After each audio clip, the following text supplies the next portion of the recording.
avec Sébastien Didier. Bonsoir. Bonsoir. Membre du directoire de la CEPAC, la Caisse d'épargne Provence-Alpes-Côte d'Azur. Un peu plus que ça aujourd'hui, hein. Très internationalisé. Aujourd'hui, c'est quasiment un petit morceau de l'économie monde française, la CEPAC.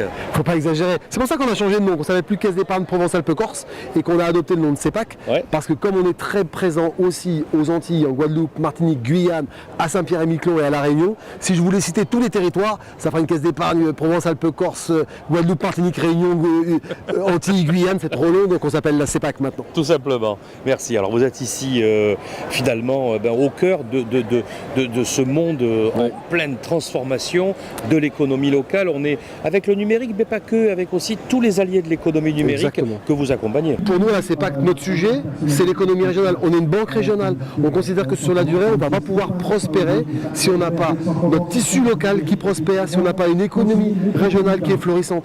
Et quand on voit ce qui se passe au niveau de l'innovation, des startups, de la French Tech au sens large, on est vachement positif. Il faut se rendre compte qu'on n'a que 1% des montants investis en capital dans l'innovation, dans les startups qui passent par Paris.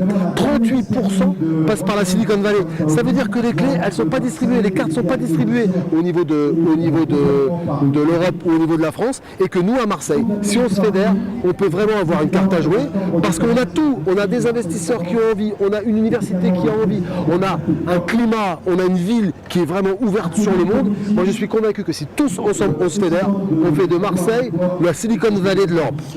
Et de la métropole. Et de la métropole, Marseille et toutes les villes qui sont aux alentours.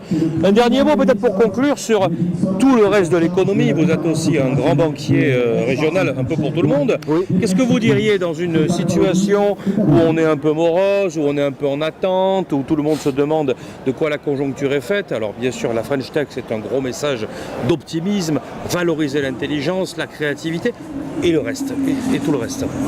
C'est vrai que ce qu'apporte la French Tech ou ce qu'apporte la création d'entreprises de start-up, c'est un état d'esprit différent. On a souvent dit qu'en France, on était incapable d'entreprendre. On a souvent dit qu'en France, on ne pouvait pas avoir d'échecs. J'ai l'impression qu'avec tout ce qui se passe autour de l'innovation, tout ce qui se passe autour des startups, tout ce qui se passe autour de la French Tech, on a un esprit d'entrepreneur qui est en train de naître. Et ça, on a besoin de ça. On voit des gens qui portent des projets, qui ont envie. On voit des gens qui ont des échecs, qui se relèvent, qui reportent un nouveau projet. On est en train de ressembler à ce qui se passe de l'autre côté de l'Atlantique.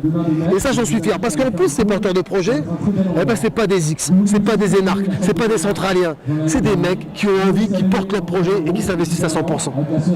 Et c'est contagieux. Je pense que si on a un tissu de start-up très fort, on va intéresser les grosses entreprises parce qu'elles vont vouloir être à côté de cette dynamique et qu'au bout du bout, ça peut être très bon pour ce qui se passe ici, sur la métropole, sur Aix-Marseille et sur toutes les villes qui sont à l'intérieur de la métropole. Merci Sébastien. Merci beaucoup.